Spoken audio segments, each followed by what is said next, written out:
Amén. Bienvenidos todos en el nombre de la Don Yeshua. Estamos aquí en esta tarde, en esta noche, para seguir escudriñando la palabra. Bendito el Eterno.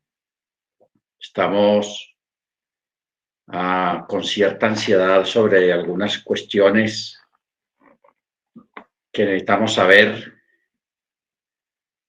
Y yo estaba hablando con el hermano Freddy estos días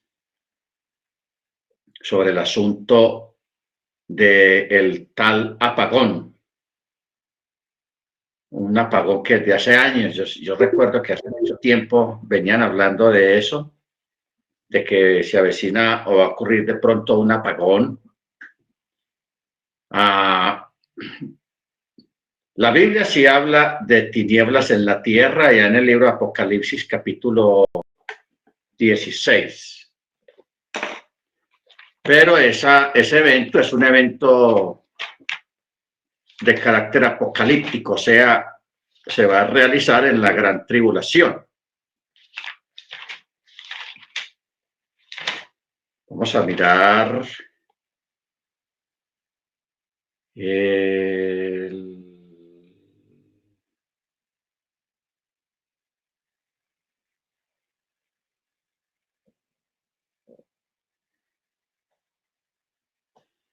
si es en el capítulo 16.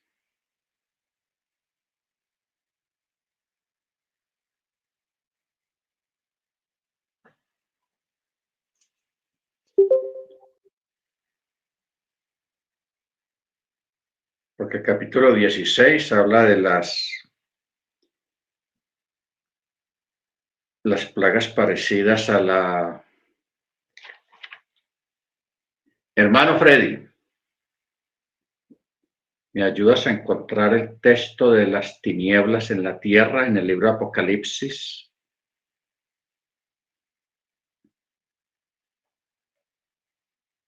En fin,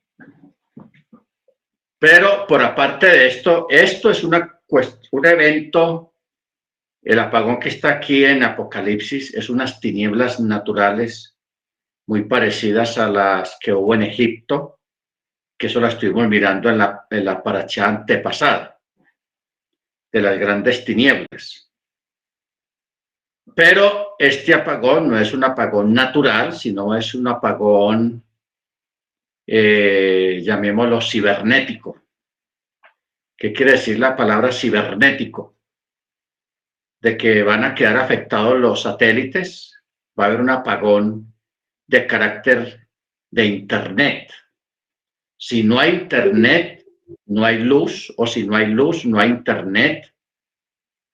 Y si no hay Internet, no hay tiendas abiertas, no hay autopistas abiertas, no hay semáforos funcionando, no funcionan los hospitales, no funcionan las gasolineras. O sea, todo se atranca porque infortunadamente hoy en día todo depende mucho del Internet. Las cajas registradoras, eso es puro Internet. Para pagar, para comprar, todo se mueve a base de Internet. Entonces, ¿qué pasa? De que si hay un apagón de carácter de la luz, de Internet, entonces eso afectaría por muchos días a todo el mundo.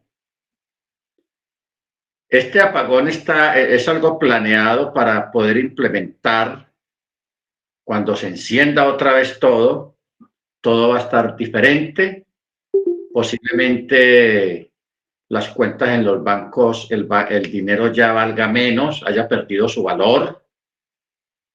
O sea, va a haber una debacle económica y el apagón va a ser un apagón de carácter energético, de energía. Entonces, lo que necesitamos, porque yo estoy tratando de averiguar bien, más o menos, recopilar bastante información para compartirla con ustedes, porque necesitamos informarnos sobre el tema, ¿ok? Necesitamos informarnos acerca del tema. Entonces, ¿qué pasa? Mientras llegamos a ese punto de saber, de tener una buena información, una información veraz, necesitamos de todas maneras prevenirnos. ¿Cuál es la forma de prevenirnos? Teniendo un avance de comida comprada. O sea, comprar comida. Si usted acostumbraba Apocalipsis 8,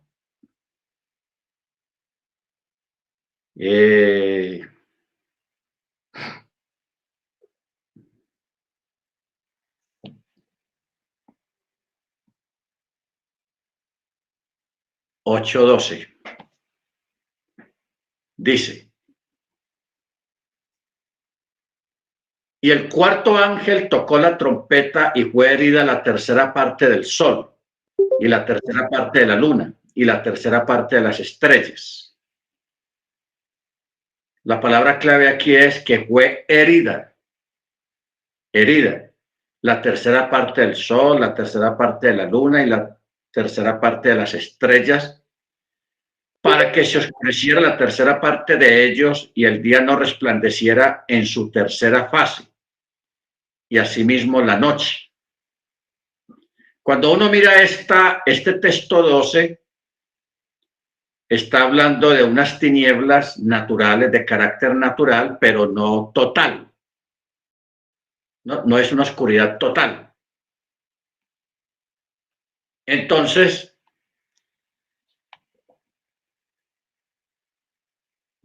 va a ser un evento que va a ocurrir en el que va a haber una oscuridad casi total, porque dice la tercera parte.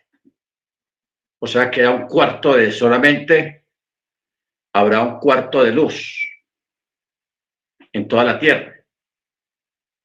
Joel 2. Ese es el asunto. Pero eso va a ser ya en los tiempos de las trompetas. O sea, en el tiempo de la gran tribulación. ¿Ok? Pero este evento, otro que estamos hablando, es un evento diferente, un apagón energético, que tiene que ver con todo lo que estamos pasando en este tiempo, con la vaca de uno y toda esa cuestión, tiene que ver con el apagón, ¿ok? Porque se está procurando que haya una crisis económica, y si todo se apaga, pues no se puede ir a trabajar. Lógicamente, no hay trabajo porque todo va a estar paralizado completamente, algo parecido a las cuarentenas del año antepasado, con la diferencia de que la gente va a estar en la casa obligatoriamente porque no va a haber luz, no va a haber energía, no va a haber internet, no va a haber celulares y no van a haber clases. Por eso hay que alimentarnos bien hoy en día, bien reforzaditos para cuando vengan el tiempo de escasez con la palabra. Todas las medidas por ahora a tomar, hermanos, es tener un avance de alimentación, de comida guardada. Si usted acostumbraba para 15 días 2 canastas de huevos, ya compré 3 o 4 y va guardando, va teniendo un avance como para un mes, más o menos, pues un mes, 2 meses, lo que uno pueda.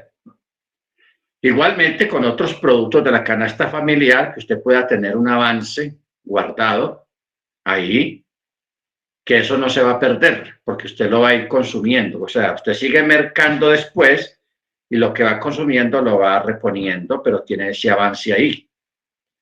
De igual manera, hermanos, no tener todo el dinero en el banco, en una cuenta bancaria, no hacerlo de esa manera. Todos tenemos esa mala costumbre de que nos acostumbramos a la tarjetica plástica esa, a la tarjeta de débito o de crédito, pero Eso es bueno porque agiliza mucho la vida, etcétera, etcétera. Pero no tener todo el dinero en el banco, sino que tener en efectivo guardado en la casa. Efectivo. Y como nos recomendaba el hermano Mike, si usted puede, tiene un avance, comprar plata y oro. O sea, me estoy refiriendo al metal. Comprar plata y comprar oro.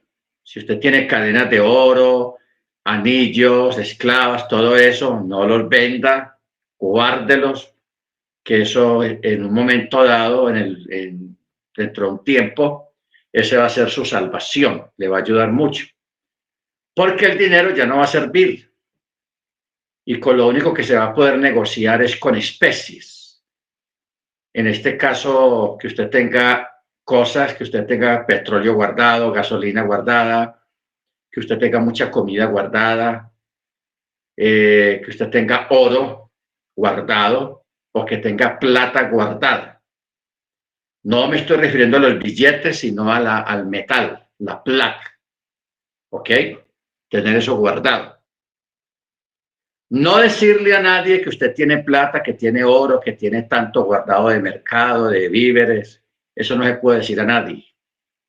Eso es una cosa en su propia familia y que nadie de su familia le diga a nadie tampoco, nosotros tenemos tanto guardado, tenemos esto, porque eso en un tiempo que no haya luz, que haya un apagón, la gente por comida pierde el sentido, pierde el honor, pierde la ética, pierden todo y la gente con hambre, hermanos, es capaz de matar. Por eso usted ve, si la gente hoy en día en esas protestas o cuando hay un huracán o cuando hay una tragedia en algún lugar que la gente se va a saquear los supermercados. Gente sin luz, sin agua. Mire usted cómo es la mentalidad de la gente, hermanos. Gentes que no tienen luz porque hubo un huracán o pasó un tsunami o alguna cosa, van y saquean las tiendas.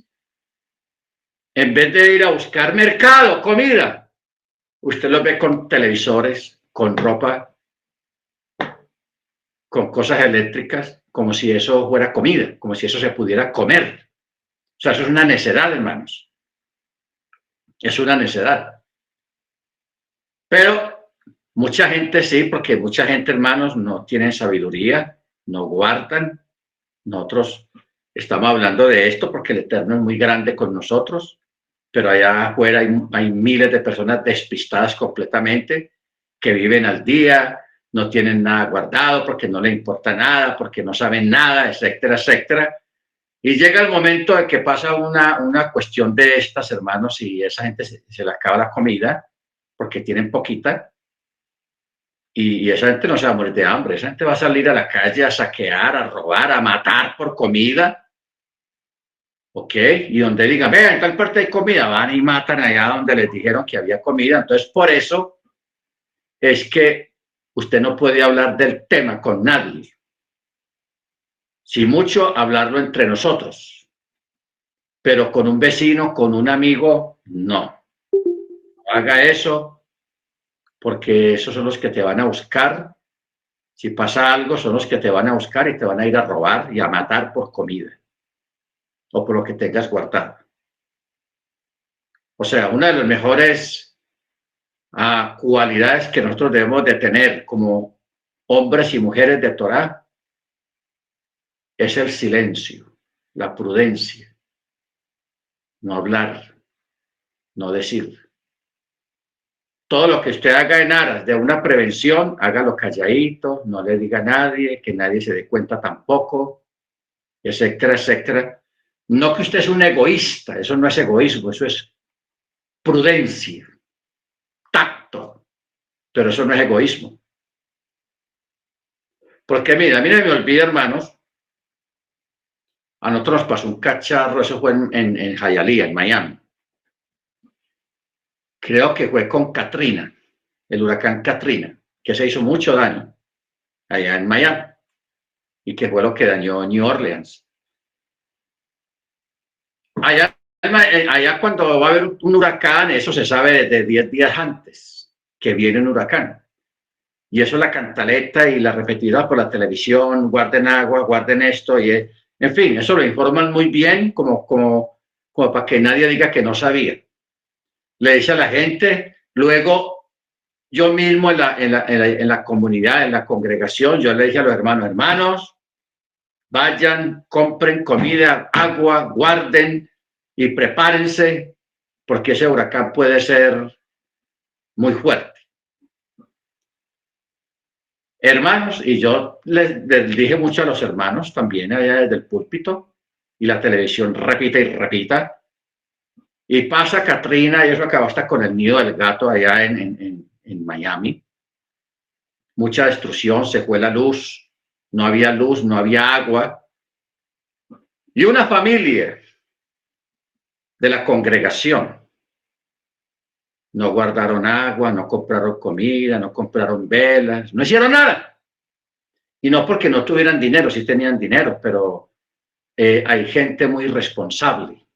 Y tenían niños, hermanos, tenían niños. Tenían 2 niños, una niña de como de 7 años y un niño como de 2 años. Y claro, cuando pasa el huracán, eso para que pongan el agua o pongan la luz, eso se demora a veces semanas. Y los hermanos en 3, 4 días se les acabó todo. Y nosotros pues en la casa habíamos comprado lo que uno siempre compra para este tipo de eventos, no de una forma desproporcionada. Entonces los hermanos nos llamaron, hermano, ve, estamos en esta situación.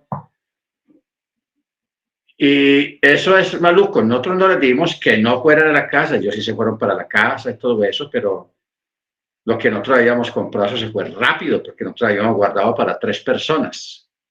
Y ellos eran 6 personas. O sea que a nosotros se nos acabó todo lo que teníamos, se nos fue rápido también, hasta que ya, pues, gracias al Eterno pusieron la luz. Pero, hermanos, así por ese estilo hay gente allá afuera, muy irresponsable, que no son prevenidos, etcétera, etcétera. Y esos son los que la pasan mal, y esos son los que salen afuera a robar y a matar gente para buscar comida. ¿Ok? Porque el hambre, hermanos, no es fácil. El hambre no es fácil. Entonces, por eso, prudentemente hay que hacer eso. Guardar comida. La próxima vez que usted vaya a mercar, cómprese un avance. Si compraba en el mercado, normalmente cuando usted va a mercar 2 cosas de huevos, de esos grandes, de canastas de huevo, ya compre 4 y los va guardando. Lo mismo con otros productos de la canasta familiar, mantenga fósforos, mantenga lámparas con sus buenas pilas, baterías, mantenga velas, mantenga leche en polvo, productos no perecederos. Guarde todo eso, vaya guardando y no deje todo su dinero en el banco. Saque un poquito más de la mitad, deje un poquito allá guardado para mantener la cuenta, pero tengan efectivo guardado debajo de la almohada, como dice el dicho, y mantengamos en esta tónica, hermanos, y verán que no vamos a pasar necesidades. No nos vayamos a poner de fanáticos a decir, no, yo dependo del Señor, el Señor me guarda, a mí no me va a faltar nada, etcétera, etcétera. La escritura misma dice, ve a la hormiga o perezoso, mira a las ardillas, mira a los animales, que ellos en el verano recogen para el invierno. ¿Ok? Cuando ustedes esas ardillas por ahí trabajando y siempre con unas bellotas ahí en las patas y recogiendo, ¿qué están haciendo? Están guardando para cuando venga el invierno no le falte nada. O sea, esto que estamos hablando es un acto natural de prudencia y de prevención. ¿Ok? De prudencia y de prevención.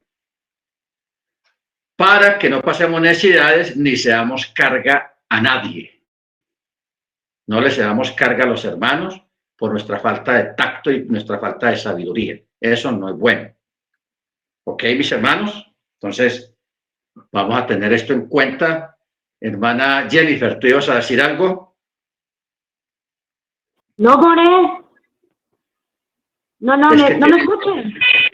tienes el micrófono encendido hace rato. Y la hermana No, Niurka. lo que pasa es que tengo una bocina que adapto para escuchar bien y prendí el Bluetooth, pero, perdón. Tranquila, hermana. Hermana Niurka, ¿tú ibas a decir algo? Proverbios 22:3.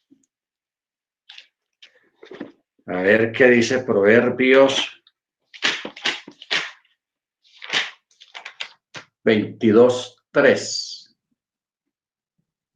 Dice: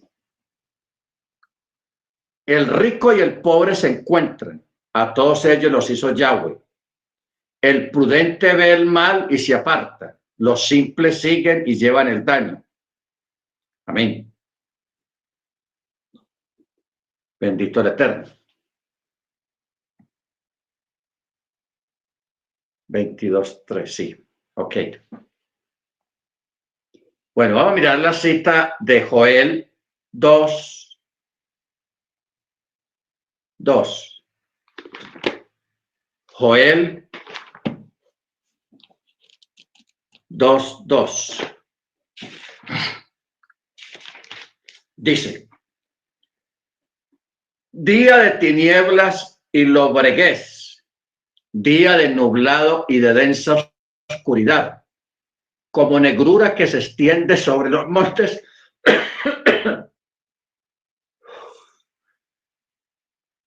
Es un pueblo grande y poderoso, nunca hubo nada igual, ni lo habrá en muchas generaciones. Esto es el día de Yahweh, que dice: será día de tinieblas y lobreguez, día de nublado y densa oscuridad, tenaz. Bueno, entonces, mis hermanos, les dejo la inquietud. Si en algún momento usted tiene alguna información veraz sobre el tal apagón ese, pues nos avisa, nos dice, me escribe, comparte, ¿ok? Por eso somos una comunidad, para compartir todo, incluyendo la palabra. Amén, hermanos. Bendito el Eterno. Pero por ahora, ir haciendo esos detalles. Comprar un poco más de comida, ir guardando. ¿Ok? No vender. Si usted tiene oro y plata, no lo venda, guárdelo. Y no tenga todo el dinero en una sola canasta, como dicen los inversionistas. Saque el dinero, no todo tampoco, pero sí un gran porcentaje, más de la mitad, sáquelo del banco y téngalo guardado en su casa. ¿Ok? Porque cuando ocurren este tipo de eventos, los bancos aprovechan y deprecian la moneda. O sea, que la moneda pierde valor, el dinero pierde valor en la cuenta. Eso ya ha pasado. Si usted quiere, anote esta palabra: el corralito argentino. En Argentina hicieron eso. A la gente no lo dejaban sacar su dinero del banco, que no se podía, que yo no sé qué. Y como por 1 o 2 semanas, y cuando ya abrieron las cuentas, que ya la gente podía retirar el dinero, ya no había nada, pues el dinero había perdido el valor, se depreció la moneda y la gente, la mayoría, perdió todo su dinero que tenían guardado allá. ¿Por qué? Porque el dinero en un banco son solo números, pero es mejor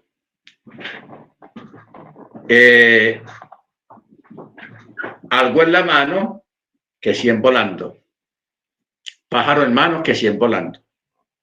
¿Ok? Porque los que están volando, usted los ve allá, y eso es lo que usted ve cuando consulta su cuenta. Ah, tengo tanto, mi cuenta está de tal y tal manera, pero no hay como tenerlo en la mano. No depender de esas entidades.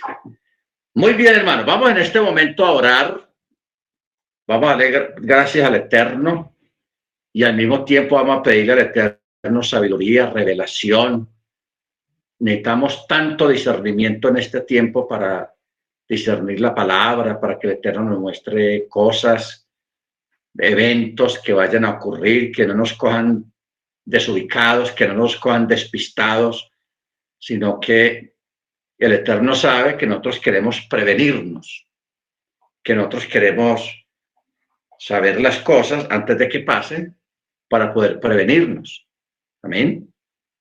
No para tirarnos de o jactarnos de que somos profetas y que sabemos mucho, no. No es nada de eso hay en nuestros corazones, sino solamente para estar prevenidos. Bendito el Eterno. Ese es el propósito de todo esto. Oremos, hermanos. Eterno, te damos gracias en el nombre de nuestro Adón Yeshua por la oportunidad que nos brindas de estar delante de tu presencia. Gracias, Padre, por tu rajem, por tu bondad, por tu misericordia. Gracias, Padre, porque usted es bueno y para siempre es su misericordia. Bendice a todos mis hermanos. Danos discernimiento, danos sabiduría, danos espíritu de profecía, Señor, para prevenir todos estos eventos que puedan llegar en estos tiempos, Señor. Yo solamente te pido o te pedimos que nos guardes, que nos ayudes, que nos des sabiduría y entendimiento para poder prevenir todas estas cosas, Señor, y poder avisar a nuestros hermanos. Esa es la petición que nosotros, oh Abacados, levantamos delante de tu presencia en esta noche, todos juntos en esta Keilah virtual, que sea su misericordia, su rajén, derramándose sobre todos nosotros, Señor, y proporcionando los medios a todos los hermanos también, para que puedan guardar, para que puedan prepararse para cualquier evento que pueda presentarse, Señor, en estos días. Bendito es tu nombre eternamente y para siempre te rogamos, oh Abino Malkeino, que nos dé sabiduría y entendimiento para esta clase, para este tiempo que todavía tenemos de clase, y que sea tu palabra, Señor, corriendo como agua en nuestras vidas, en nuestro corazón, para que podamos al mismo tiempo ser llenos de tu Ruach HaKodesh. Te damos gracias, oh Abacados, te lo pedimos en el nombre de nuestro Adón, Yeshua HaMashiach. Amén. Amén. Muy bien. Vamos a continuar con la clase de unicidad, pues algunos tópicos de unicidad. En la última clase estuvimos mirando los comentarios rabínicos, o sea, ¿qué piensan los rabinos judíos ortodoxos que no creen en el Mesías acerca del tema de la unicidad, de la divinidad? ¿Ok? Entonces, los impresionantes comentarios que estuvimos mirando el lunes son solo una pequeña selección de la abundante evidencia que soporta el Mesías divino y existente desde antes de la creación de todas las cosas. El Mesías mismo toma parte en la creación del universo, ya que la creación entera fue hecha por él y para él. ¿Qué quiere decir eso? Que él es el creador y él es el dueño de todo. Lo que esta declaración implica es que el Mesías estaba desde antes de la creación. Él mismo no fue creado. Lo que fue creado fue el nombre y el título del Mesías, el título mesiánico. Pero él es el creador de todas las cosas. Por eso hay una profecía crítica que está en Miqueas 5:1, que yo creo que la leímos, que dice: pero tú, Beit Lehem, pequeña para estar entre las familias de Yehudá, de ti me saldrá el que será Señor. En otras versiones pusieron Mogel. Y en otras, en el texto hebreo dice Yahweh será Yahweh en Israel. Y sus salidas son desde el principio, desde los días de la eternidad. Vamos a hacer un paréntesis, hermanos, aquí en esta parte para examinar bien qué es lo que quiere decir sus salidas. O sea, si nosotros decimos que Él está en todo lugar y no hay un lugar donde Él no esté, entonces si Él está en todo lugar, ¿de dónde sale? ¿Qué quiere decir eso de salir? ¿Salir de dónde y para dónde? Si no hay de dónde salir, porque Él ya está ahí. Y no hay para dónde salir, porque Él ya está para donde supuestamente va a salir. Entonces, ¿qué quiere decir el profeta cuando dice, y sus salidas son desde el principio, desde los días de la eternidad? Cuando hablamos o cuando la Tanakh habla de salidas, está hablando de manifestaciones en nuestro mundo ocular y literal.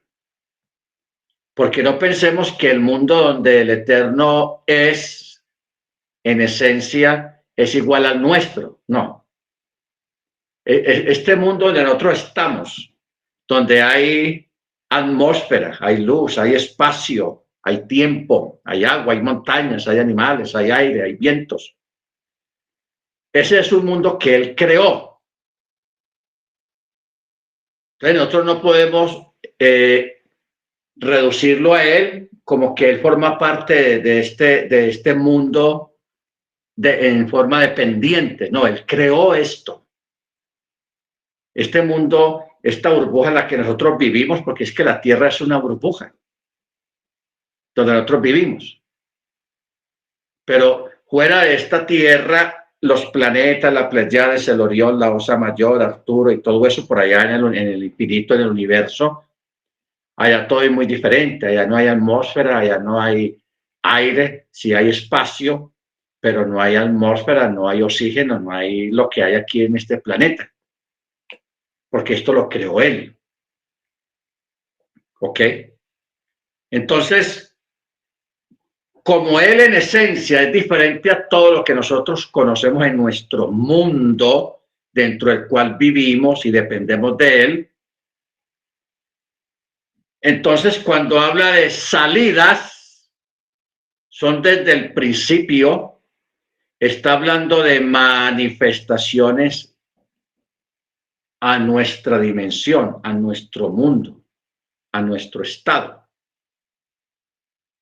¿Qué es nuestro estado? Que nosotros tenemos que respirar, que estamos pegados aquí a la tierra, sujetos aquí a la tierra, que dependemos del aire, que dependemos del oxígeno, que dependemos del alimento, que somos mortales. En dos palabras, somos mortales, no somos eternos. Entonces, cuando habla de esas manifestaciones, es que el Eterno en su esencia, en su naturaleza, Él se manifestó o se manifiesta en nuestra naturaleza. A eso el profeta lo llama salidas. Salidas. ¿Ok? Y ya a nivel teológico se les llama teofanías. La palabra teofanías es una palabra griega. Teofanías. La palabra teofanías en griego quiere decir manifestaciones de Dios. O sea, Él desde el mundo invisible se hizo visible a nuestro mundo literal. ¿Ok? Se hizo visible a nosotros, en nuestro mundo. Entonces, eso es lo que el escritor llama salidas, salidas o manifestaciones. Bendito sea el nombre del Eterno. Por ejemplo, una salida, cuando Él creó el universo, eso es una salida. ¿Ok? Otra salida, cuando Él fue a visitar a Abraham. Abraham, los tres varones que llegaron, que aparecieron donde Él, no, porque ellos no llegaron. Cuando uno lee bien detalladamente el texto hebreo nunca da a entender que diga que él vio que venían 3 hombres de por allá y que se acercaron y todo eso, no. Aparecieron ahí, cuácate, pum, aparecieron a determinada distancia de Abraham. Entonces ellos se acercaron a Abraham, pero ellos aparecieron ahí. ¿Ok? Y uno de ellos era el Eterno. Por eso él dijo, esconderé yo a Abraham lo que voy a hacer. Baruch Hashem. Y Abraham fue y oró a él, le pidió, le suplicó, intercedió por Sodoma y Gomorra. Bendito sea su nombre. Esa es una de las salidas. Luego vieron otras, y la más importante fue la gran manifestación profetizada, prometida, que lo hizo de una forma inusual. ¿En qué sentido fue esta forma inusual? En el sentido de que el Ruach hizo sombra sobre Miriam, una niña de 12 años, que apenas le iban a llegar sus periodos, porque no le habían llegado todavía, le iban a llegar. ¿Ok? Que eso es una enseñanza que no la hemos dado todavía acá. ¿Cómo fue el asunto de Miriam? ¿Cómo concibió? Ella concibió por el Ruach, sin voluntad de varón, ni carne ni sangre. ¿Ok? Entonces,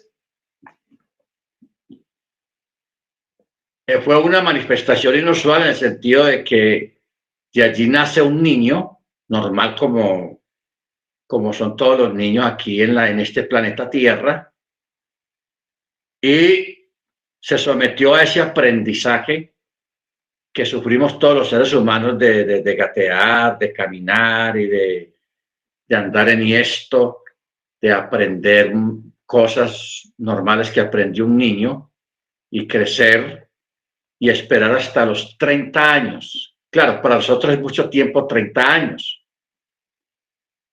pero para el Eterno son millonésimas de segundos, o sea, una millonésima de un segundo para él. ¿Por qué? Porque él vive en una eternidad. Él existe y es en una eternidad.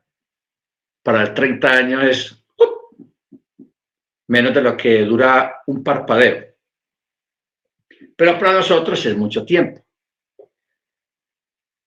¿Por qué a los 30 años? Porque él vino a cumplir lo que él mismo, la ley que él mismo había dado, que todo sacerdote debía de comenzar su ministerio a los 30 años.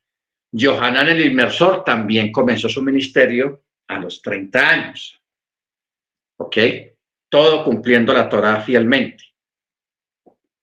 Entonces, él siendo el creador, él se sometió, estando en un cuerpo humano, a tener hambre y a tener que comer, alimentarse para poder vivir, sustentar el cuerpo. Se sometió a recorrer distancias largas a pie, porque en aquella época no habían carros, ni aviones, ni trenes, ni motos. Se sometió a todo eso, lo que vive un ser humano.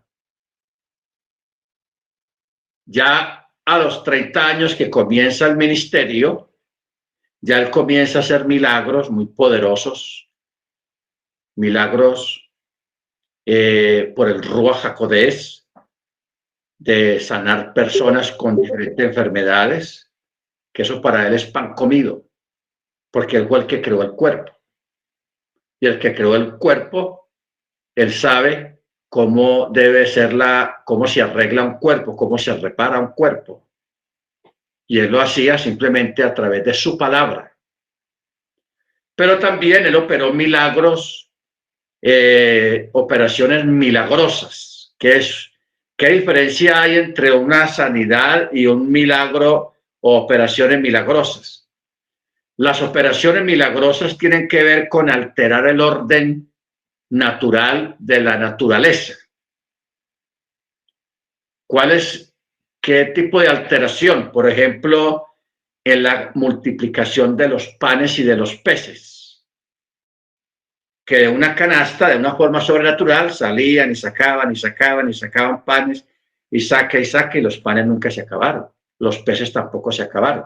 Ese es un milagro de creación que es diferente a una sanidad. Crear panes y crear peces. Los peces no estaban crudos, que imaginen qué tal las hogueras, hermanos, para más de 10,000 personas, cómo debía ser un fogón gigantesco para fritar peces y el olor a pescado, eso hubiera sido tenaz. No, él los creó ya cocinados, ya fritos, bien buenos, como se acostumbraba en esa época. Yo no sé cómo acostumbraban en esa época a comer pescado los israelitas.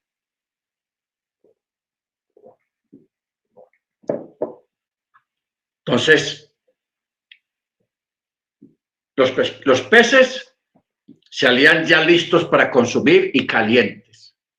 Igualmente los panes. Eso es un milagro grande, que eso ya es divinidad. El otro milagro fue cuando él reprende el mar y el mar le obedece. Que eso sorprendió a los judíos de esa época, que fueron testigos porque decían, ¿y quién será este que aún el mar y el viento le obedecen? ¿Quién, hermanos, en toda la historia de la humanidad y aún en esta época es capaz de controlar el viento? ¿O es capaz de controlar el mar? Esas moles de aguas, ¿quién las controla sino él? Y Yeshua tuvo control sobre ellos y les dio órdenes. ¿Ok? Baruch Hashem. Cuando él transforma el agua en vino, exquisito vino, dichosos los que estaban ahí en esa fiesta, hermanos, que les tocó probar un vino hecho de una forma sobrenatural, sin pasar el proceso de el lagar, de pisar las uvas y luego destilarlas y luego hacer todo ese proceso para hacer un vino, que es un proceso largo. Ese vino que ellos tomaron era un vino sobrenatural creado a la perfección, porque el Eterno no va a hacer un vino ahí medio, no. Él debió de haber hecho un vino excelente, porque la misma gente le dijo al maestresala, oye, ¿por qué dejaste el mejor vino para lo último? Porque a lo último, ¿por qué quiere decir eso? ¿Por qué dejaste el mejor vino para lo último? Porque a lo último de una fiesta donde ya la gente ya está como medio entonada, como medio borrachitos, y un borrachito pues ya tomando, ya no le importa si el vino es bueno o no es bueno, está borracho, solo quieres tomar. Pero el mejor vino siempre se da al principio, ¿ok? Baruch Hashem. En fin, otro milagro que también ha sido un milagro muy, muy complicado es el de resucitar personas. Aunque hay testimonio en la escritura de otras personas que resucitaron también, pero él lo hizo muchas veces y con mucha gente que ya había muerto. Y este es un milagro que no tiene que ver con creación, sino ya con otras cosas diferentes. O sea, de forma sobrada, Yeshua demostró que Él es divino. Que Él es divino. Y que no había ningún problema en que lo adoraran como efectivamente a Él lo adoraron. Él nunca rechazó eso. Bendito sea el nombre del Eterno. Entonces, es importante tener en cuenta estos detalles, hermanos, para corroborar la divinidad de Yeshua. ¿Por qué es importante saber esto y enseñar este tipo de cosas? Porque allá afuera, dentro del judaísmo, ellos rechazan tajantemente que pueda en este planeta Tierra haber un ser humano que pueda ser declarado divino. Ellos rechazan a Yeshua. Y ahora, aún en este tiempo, hay judíos convertidos de raíces hebreas que creen en Yeshua, pero no lo tienen como divino, sino que lo tienen como un gran profeta que hay que escuchar y hay que creerle. Pero que él sea divino, que tenga algo de divinidad, no. Eso dicen ellos, no. Entonces nosotros tenemos que tener un oído muy bien educado cuando usted escuche enseñanzas de algún judío que esté en raíces hebreas, que crea en Yeshua, escucharle las enseñanzas. ¿Qué dice de Yeshua? ¿Ok? ¿Qué dice de Yeshua? No, Yeshua, porque yo he escuchado hermanos judíos que antes eran ortodoxos que dicen, no, Yeshua no es divino, él es un profeta, él es un enviado de Dios y todo eso, y de Hashem y todas esas cosas, pero que él sea divino, no, ellos no lo creen. Entonces, eso es ir en contra de la palabra y en contra de lo que está escrito. Porque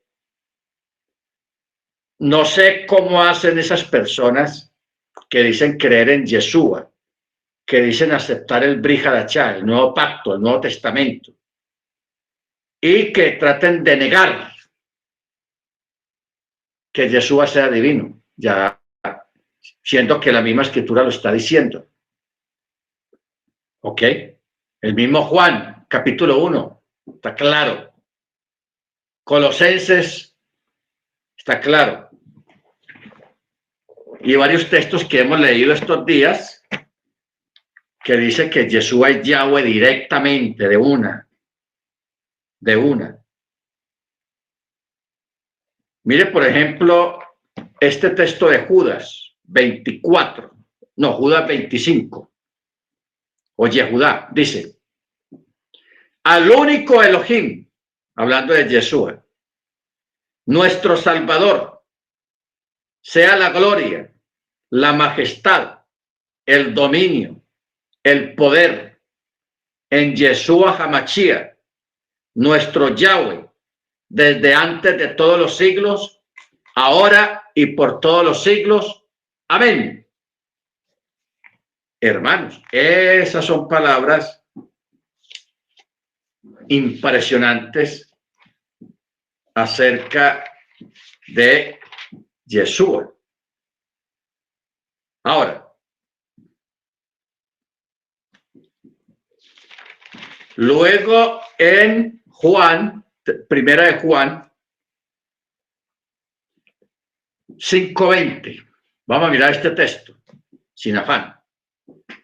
Primera de Juan 5:20 dice, pero sabemos que el Hijo de Elohim ha venido y nos ha dado entendimiento para que conozcamos al verdadero.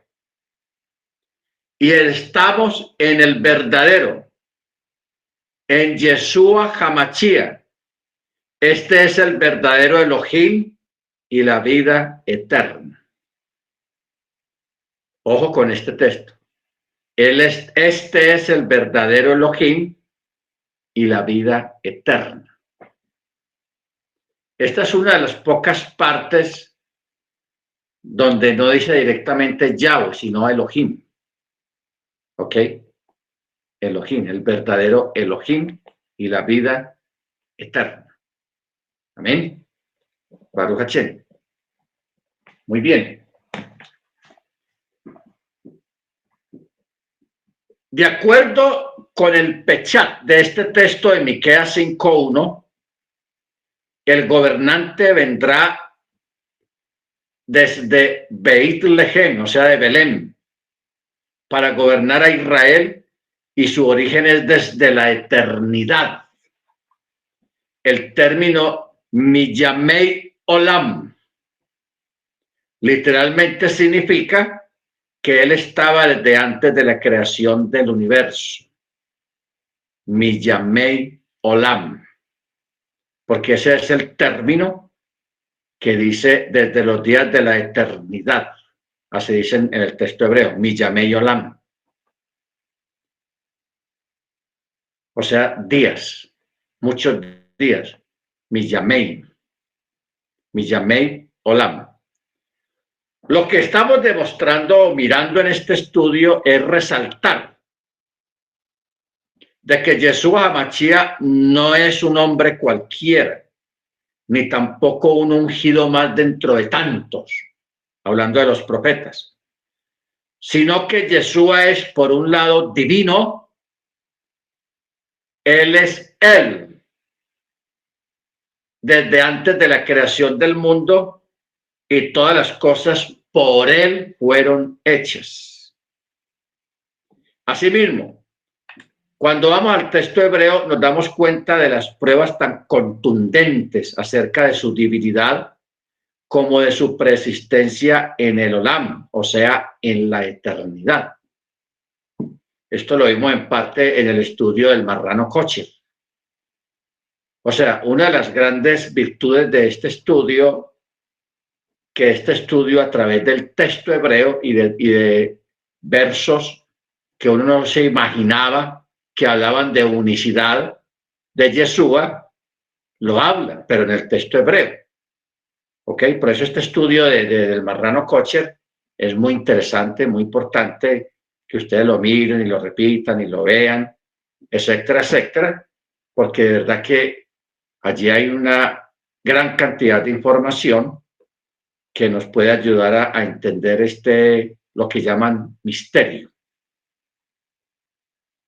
Por ejemplo, la palabra agua. En hebreo se dice majim. Ojo, la palabra agua en hebreo se pronuncia majim. Y la palabra misericordia se dice rahamim. Rahamim. Ahora, mire usted esto tan curioso. La palabra majim y la palabra rahamim son muy parecidas y son contextuales. O sea, son familiares las dos palabras, majim y rahamim. La palabra misericordia,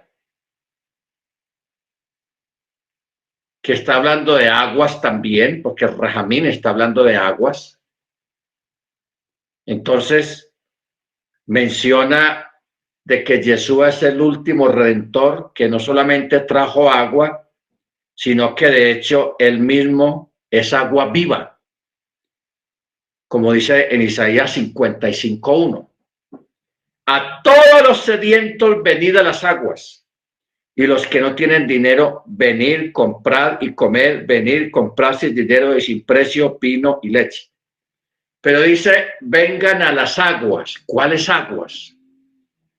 ¿Será que la fe nuestra está basada en un río, en una quebrada, o en un lago, o en el mar? No. Nuestra fe está basada en el rahem, en la misericordia, o sea, en el rahamim. ¿Ok? Aguas.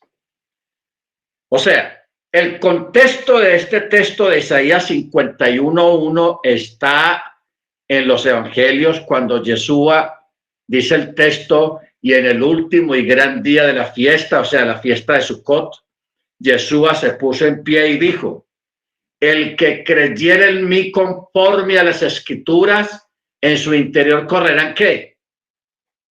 Ríos de aguas vivas. O sea, que cuando una persona siente en su interior esa emoción espiritual, no emociones humanas, carnales, no, esa emoción espiritual por la presencia del Eterno. Eso es lo que está hablando Yeshua y lo que está hablando el profeta, aguas. Pero, aunque es llamado aguas o tipificado con las aguas, está hablando de la misericordia. ¿Qué es la misericordia en sí, hermanos? El Rahem. Yo creo que todos hemos escuchado esa canción hebrea, Rahem. Ok. El Rahem, hermanos, es un sentimiento que se siente aquí como en la parte alta del estómago. Es algo allá adentro que usted siente. Pero usted lo siente a veces es en muchas maneras. A veces usted ve una tragedia de alguien que sufrió una tragedia, una pérdida o algo, y usted siente algo en su interior. Y usted dice, ay, qué pesar de ese hombre, de esa mujer, de ese niño, de esa niña. Y a usted le da una cosa adentro y usted quisiera hacer muchas cosas por esa persona, ayudarla, sacarla de ese lugar, sanarla, restaurarla. En fin, es algo que está ahí adentro. Eso es Rahem. Y eso es precisamente lo que el Eterno, bendito sea su nombre, siente por nosotros. Misericordia. Por eso es que Isaías, el Eterno a través del profeta Isaías dijo, a todos los sedientos, o sea, a todos los que tengan necesidades, ven. Él lo llamó aguas, pero hablar de aguas es hablar de la Rahamim, de la misericordia del Eterno, que está tipificada para nuestro entendimiento como multitud de aguas. ¿Ok? Como multitud de aguas. O sea, cuando usted está enamorado de alguien, de una persona, esa época de enamoramiento, de pasión, usted recuerda que usted veía a esa persona y usted, ay, le daba una cosa por allá adentro. Unos lo llaman mariposas, que están ahí chapoleando ahí en el estómago. Otros, en fin, hay muchos nombres que la gente le da a eso del enamoramiento cuando usted veía esa persona que le causa esa obsesión, ese amor, ese cariño, esos sentimientos. Eso da es aquí en el estómago. ¿Ok? Eso mismo, el Eterno le dio nombre de aguas. Por eso Yeshua dijo, el que creyere en mí, conforme a las escrituras, será acreedor de mi misericordia. Eso es lo que está diciendo ahí en palabras nuestras. ¿Ok? Él dijo, literalmente está escrito, el que creyere en mí conforme a la escritura de su interior correrán ríos de aguas vivas. Ese sentimiento de pasión, de misericordia, de rahem, que se siente allá adentro, él lo llamó aguas, pero eso es en sí el rahem, la misericordia del Eterno, ese sentimiento que brotó, que salió de él y que él lo pone en nosotros a través de la fe, en creer. Por eso Yeshua dijo, el que creyere en mí, no conforme a una religión o a un credo o a una denominación religiosa, no, sino conforme a la escritura. En su interior correrán ríos de aguas vivas. ¿Ok? Bendito sea su nombre. O sea, nosotros en este momento nos podemos sentar aquí a hablar acerca de estos tópicos porque nosotros no somos una organización religiosa, no tenemos un título, comunidad mesiánica tal, resolución del gobierno número tal y tal y tal y tal. Nosotros no somos eso.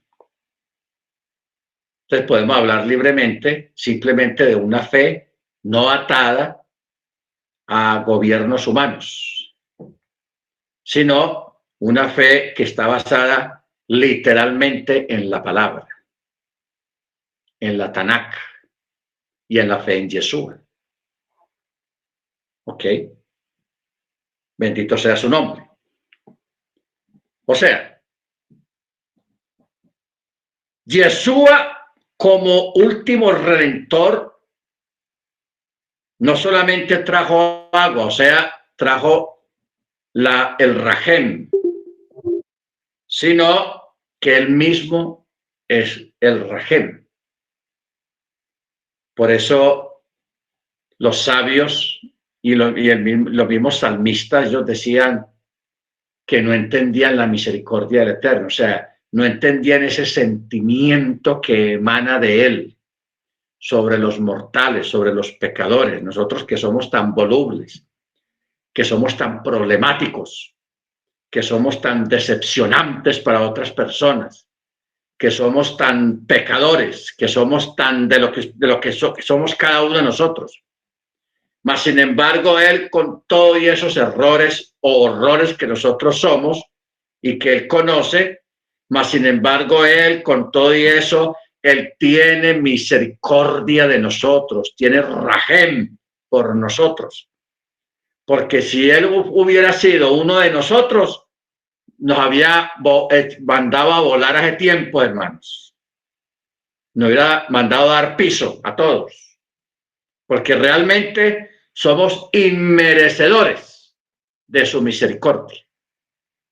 Pero como esa misericordia no la entendemos enteramente, solamente podemos ser acopiadores, recibidores de esa misericordia. Bendito sea su nombre. Amén. Baruch Hashem. Ahora, el agua también es símbolo de vida, tanto humana como para los animales y las plantas. En este caso, el agua también representa la vida eterna y representa el Ruach HaKodesh. En su interior correrán ríos de aguas vivas. En el caso de Jeremías, Yahweh dice directamente que él es agua viva. Una comparación. Dice, porque dos males ha hecho mi pueblo. Me abandonaron a mí, fuente de agua viva, y cavaron para sí cisternas, cisternas que no retienen agua. ¿Ok? Que no retienen agua. Cuando Yeshua dialoga con la samaritana, él le dice claro a ella, si vuelves, si tomas de esa agua, volverás a tener sed, mostrándole el pozo. Pero Yeshua le dice, si tomares del agua que yo te daré, no volverás a tener sed jamás. ¿Ok? Mire usted qué cambio. No tendrá sed jamás, sino que el agua que yo le daré se hará en él una fuente de agua para vida eterna. Bendito su nombre, Juan 4:14. ¿Ok? Bendito sea su nombre. La relación de Moche con Elohim fue diferente con los que le precedieron. Los escritores judíos frecuentemente hacían tanto énfasis en los mandamientos del Pentateuco que ignoraban por completo la vida devocional de Mochi. Por su parte, los cristianos frecuentemente caricaturizan la religión de Mochi, entre paréntesis o entre comillas, como la religión de la venganza, la religión que exige ojo por ojo, diente por diente. Pero ¿concuerda esto con la revelación que Mochi recibió del Eterno? O sea, ¿qué estamos hablando acá, hermanos?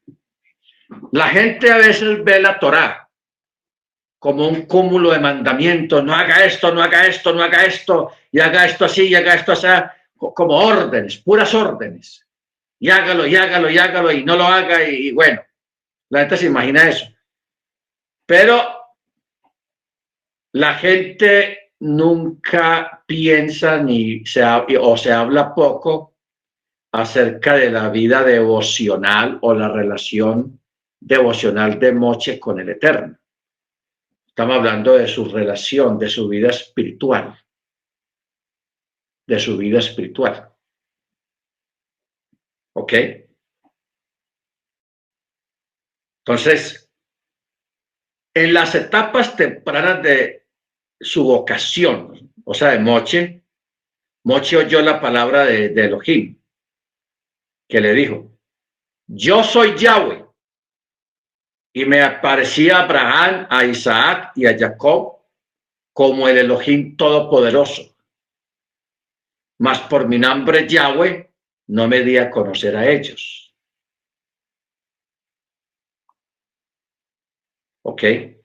Ahora, cada uno de nosotros, hermanos, en nuestra forma tenemos nuestra relación con el Eterno y debemos de forjar y de establecer una relación espiritual, personal con el Eterno.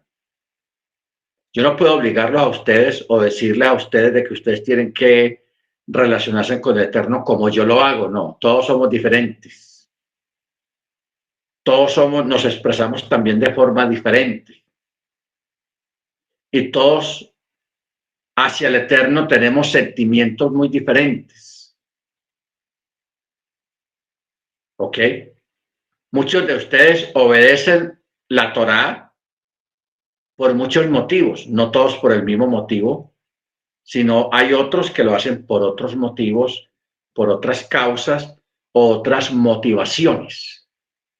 Yo le pregunto a usted, ¿cuál es la motivación suya en cuanto al Eterno, no hacia alguna persona aquí en la tierra, sino en cuanto al Eterno? ¿Cuál es su motivación para usted guardar Shabbat?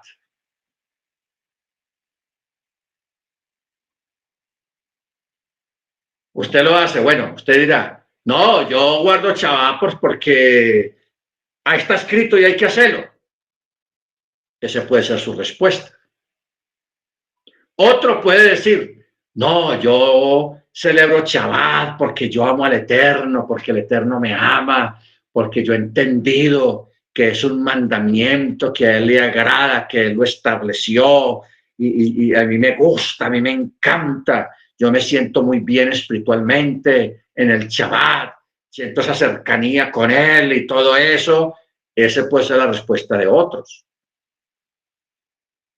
Otro puede decir, no, yo guardo Shabbat porque pues hay que hacerlo, ¿no? Pues, para que no me digan nada de que yo no estoy guardando Shabbat, pero yo lo hago porque hay que hacerlo y porque dice la palabra y ya. Esa puede ser la respuesta de otro. ¿Se da cuenta? Entonces, el celebrar el Shabbat, aunque todos lo estemos celebrando, la motivación es diferente en todos. ¿Ok? Es diferente. Entonces, a lo que yo quiero que nosotros lleguemos, hermanos, es que la obediencia al mandamiento de su parte tenga una motivación espiritual, una motivación muy profunda, basada en una relación muy íntima con el Eterno. ¿Ok? Con el Eterno. O sea, cuando una persona está enamorada o enamorado, cuando va a comprarle algo a esa persona amada que siempre lo que uno lo quiere hacer, uno quisiera colmar de regalos a esa persona que uno ama y de atenciones y de cosas, porque hay un sentimiento muy fuerte. Esa misma forma, esa misma tónica es la que nosotros deberíamos de desarrollar en nuestra vida, en tener una relación, en enamorarnos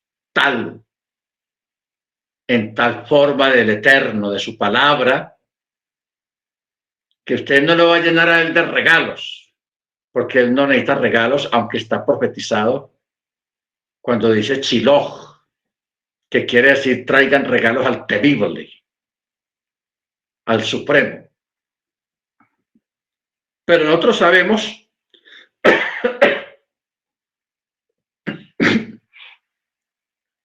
que la única forma de nosotros congraciarnos con él que Él esté satisfecho con nosotros y nosotros con Él, es a través de la obediencia al mandamiento. O sea, cuando uno lee esta porción que yo voy a leer,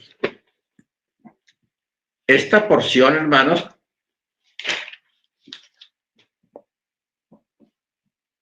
es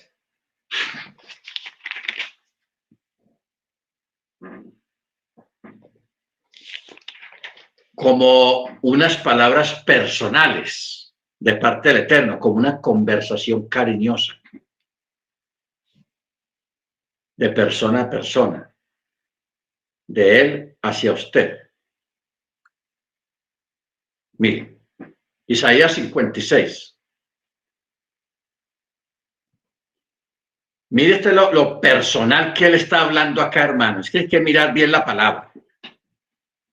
Así dice Yahweh: guarden el derecho y practiquen la justicia, porque mi salvación está próxima y mi justicia próxima a ser revelada. Cuán bienaventurado es el hombre que hace esto, el hijo de Adán, que se aferra a ello, que guarda el Shabbat para no profanarlo, que guarda su mano de toda obra mala. Y el hijo de tierra extraña que se ha unido a Yahweh, no hable diciendo: de seguro Yahweh me excluirá de su pueblo, ni tampoco dígale eunuco: árbol seco soy, porque así dice Yahweh: a los eunucos que guardan mis chabatón, que escogen lo que me agrada y son fieles a mi pacto, les daré cabida en mi casa. ¿Cómo la ven? Les daré cabida en mi casa y dentro de mis muros, y un nombre mejor que el de hijos e hijas, memorial perpetuo que no será cortado. Y los extranjeros que se unen a Yahweh para servirlo, para amar el nombre de Yahweh y ser sus servidores, que guardan el Shabbat sin profanarlo y son fieles a mi pacto, haré que sean conducidos a mi santo monte y se alegren en mi casa de oración. Sus holocaustos, sus sacrificios serán aceptos. O sea, yo los voy a recibir en mi altar, porque mi casa será llamada casa de oración para todos los pueblos. Estas palabras como una conversación entre dos grandes amigos, o entre un superior y alguien que no es superior. Una conversación personal. ¿Ok? Es bueno que nosotros, porque es que hay gente que piensa, cuando piensa en el Eterno, piensa en un Eterno severo, de rostro áspero, listo con la espada en la mano para partir cabezas y castigar y todo eso. Entonces, hay mucha gente que tiene ese concepto del Eterno, porque así se lo enseñaron. ¿Ok? Baruch Hashem. Pero mira aquí cómo habla de esa forma tan personal, tan amistosa, tan cercana. Si detienes tus pies en el Shabbat para no hacer lo que te plazca en mi día santo, si llamas al Shabbat tu delicia, santo, glorioso de Yahweh, y lo honras, no yendo en tus propios caminos, ni buscando tus propios placeres, ni hablando de tus propios asuntos, entonces Él será tu delicia. Te haré subir sobre las alturas de la tierra y te alimentaré con la herencia de tu padre Jacob. Entonces, miren, hermanos, esa forma con la que él nos habla, como un amigo a otro amigo, como un padre al hijo, como una madre a la hija. ¿Ok? Ahí es donde nosotros tenemos que llegar, hermanos. O sea, no pensar ni imaginarnos al Eterno como un Elohim, pues, de espada con garrote en mano, dando garrote a todo el mundo que no obedezca, no. Él es la fuente de la misericordia. Él es la fuente del amor. Y Él es la fuente de la salvación. Él es la fuente del conocimiento. Él es la fuente de la ciencia. Todo lo habido y por haber emana de Él. Sale de Él por pura misericordia. ¿Ok?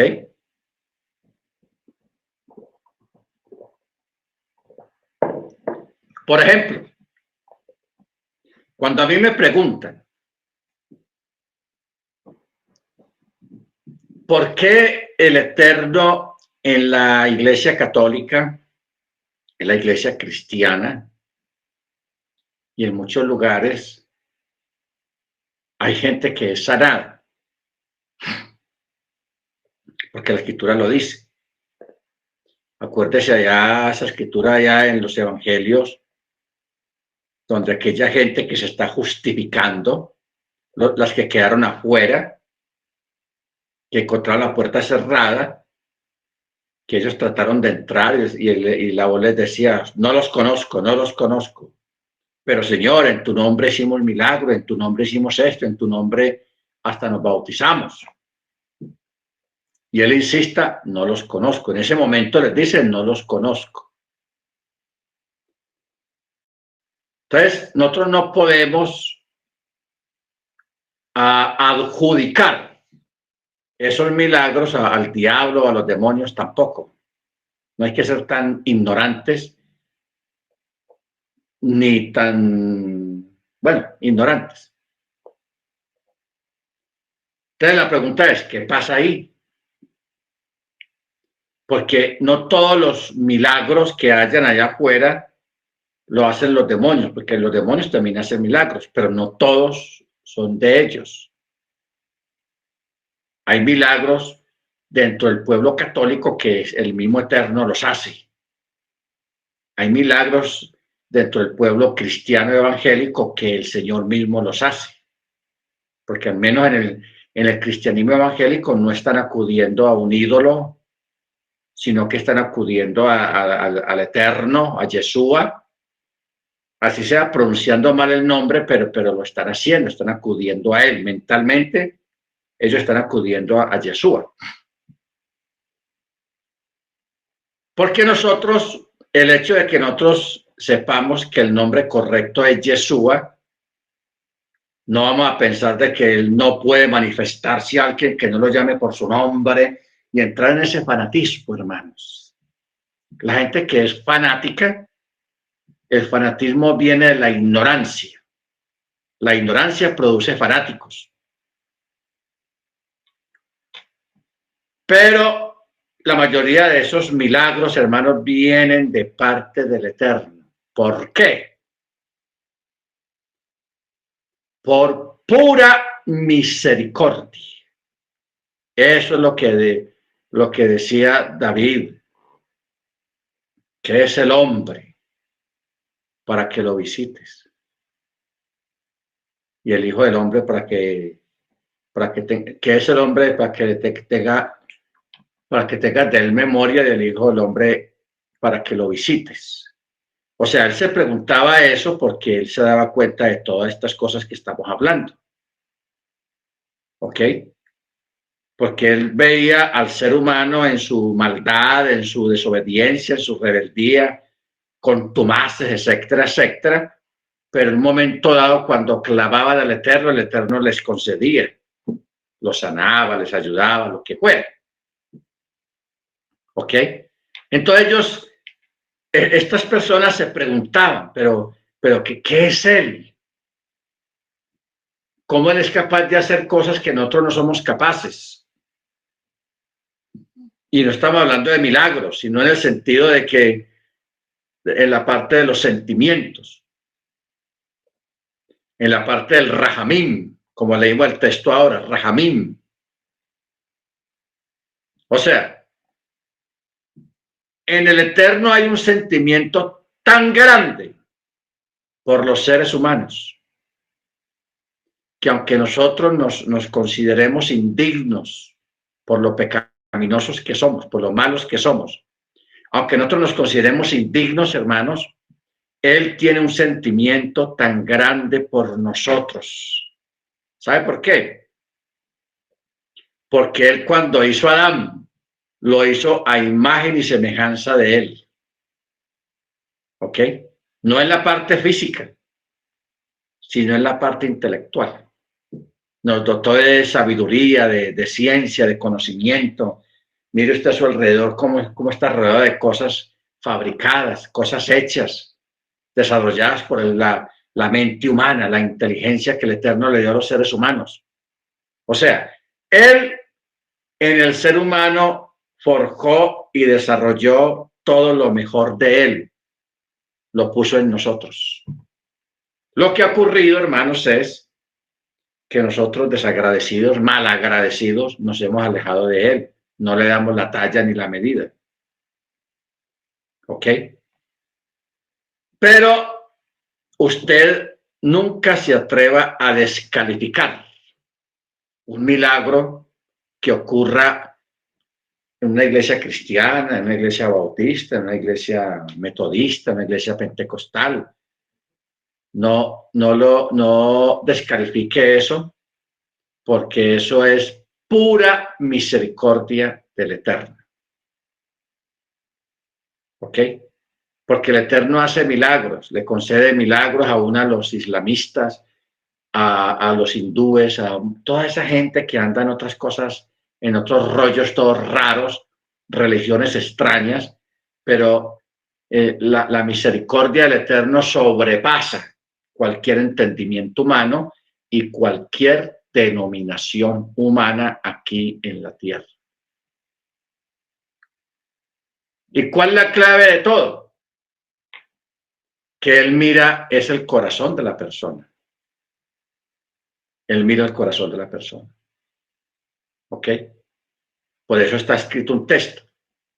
Porque un corazón contrito y humillado no desprecias tú, oh Yahweh. Un corazón contrito y humillado. El tener un corazón contrito y humillado no es solamente privilegio de los que están en raíces hebreas o del judaísmo. Allá afuera hay gente que no conoce ni la Biblia siquiera, pero tienen sus momentos lúcidos en que delante del Dios de los cielos, del Rey de Reyes, ellos se humillan, se contriñen en sus corazones y le piden al que no conocen, pero que saben que está ahí, y Él les responde. Eso, hermanos, es Rahamim. Rahem. Esa es la misericordia. Y para la misericordia del Eterno, hermanos, ahí no hay doctrina. Ahí no hay que preparar doctrina y que el texto aquí, que el texto allá. Hay algunas manifestaciones de parte del Eterno hacia nosotros que son adoctrinales. O sea, no es necesario doctrina ni enseñanza. Solamente ser, creer y recibir. ¿Ok? Ya para otros asuntos de la Torá, cuando ya descendemos a la legislación, cuando ya descendemos aquí a la Torá a discutir este punto y este otro punto, ya es otra cosa muy aparte. ¿Ok? Ya eso es otra cosa aparte. Que la jurisprudencia, que por qué dice acá si esto es una halajá o esto es una tradición oral o esto es la Misná o esto es la Gemara y todas esas discusiones espectaculares acerca de la Torá, eso es secundario. Lo primero que nosotros tenemos que entender, hermanos, por sobre la Torá, por sobre la Escritura, es entender la misericordia, el Rahamim. ¿Ok? Entender eso.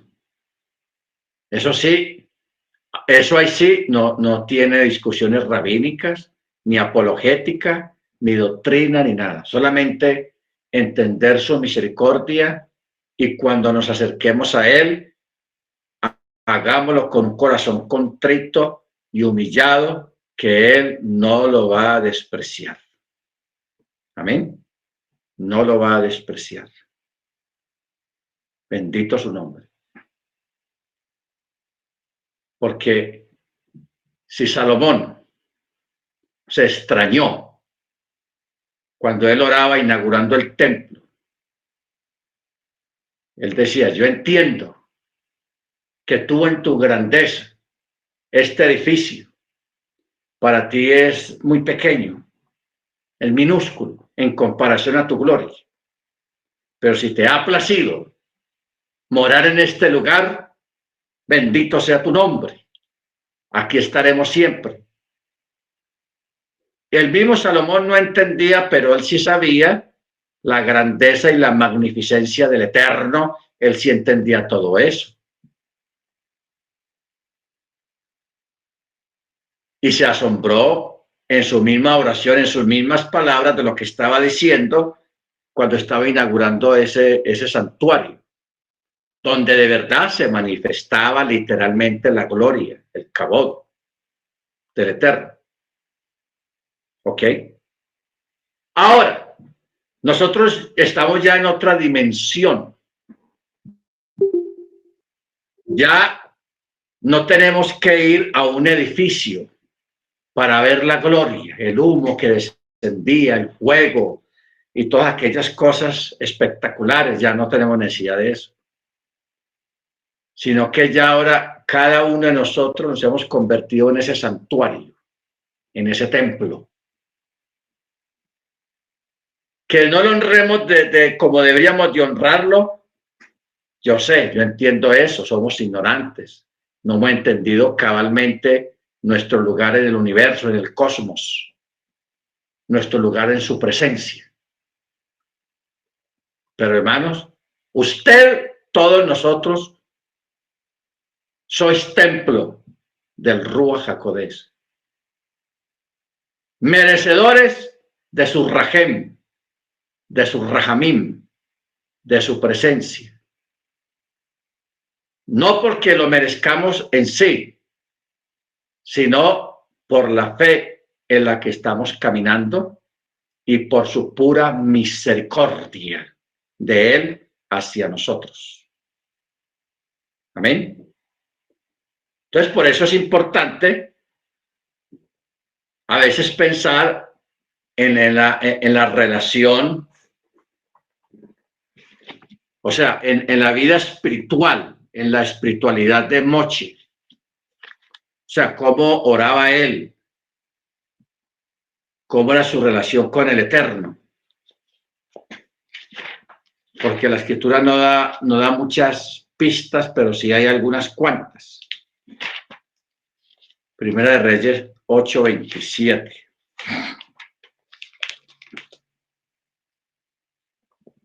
Dice, aunque en verdad Elohim habitará en la tierra, mira lo que pregunta Salomón. Aunque en verdad Elohim habitará en la tierra, he aquí los cielos y los cielos de los cielos no te pueden contener.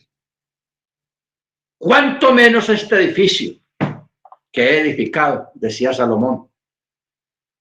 Sin embargo, oh Yahweh, Elohim, tú prestarás atención a la oración de tu siervo y su súplica para oír el clamor y la oración que tu siervo hace hoy ante tu presencia, a fin de que tu ojo esté abierto hacia esta casa, noche y día, hacia el lugar del cual has dicho, allí estará mi nombre, para escuchar la oración de tu siervo, que tu siervo haga en este lugar. Tú oirás la oración de tu siervo y de tu pueblo Israel cuando oren hacia este lugar. Sí, oye desde el lugar de tu morada en los Chamaín, y cuando hayas oído, entonces perdona.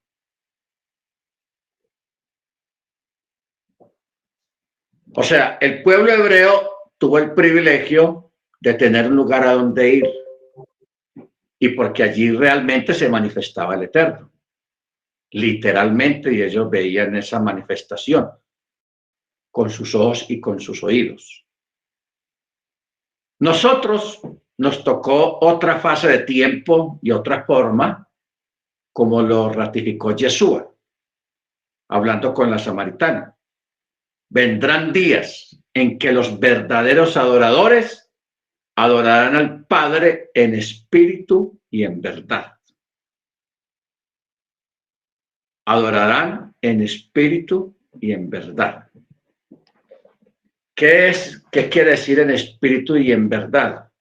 O sea, espiritualmente, internamente, como hablábamos ahora, internamente, su relación con el Eterno. Sin necesidad de un punto o de un objeto, no, sino en tu relación, en tus pensamientos, en tus sentimientos con el Eterno y con la Torá. Tu fidelidad al Eterno, a Yeshua. Y en verdad, siguiendo a Yeshua, porque Yeshua es la verdad y la Torá. Entonces, mire aquí cómo se juntan las dos cosas. Acuerdo a lo que hemos dicho siempre. Yeshua es la Torá y la Torá es Yeshua. El que ama a Yeshua, ama su palabra y la guarda. Y Yeshua mismo lo dijo, el que me ama, mi palabra guardará. ¿A cuál palabra está refiriendo él? A la Torá. A la Torá. Lo dijo de otra forma. En esto conoceré que soy mis amigos. ¿En qué? En que me inviten a tomar café, me inviten a su casa. No, en que guardéis mis mandamientos.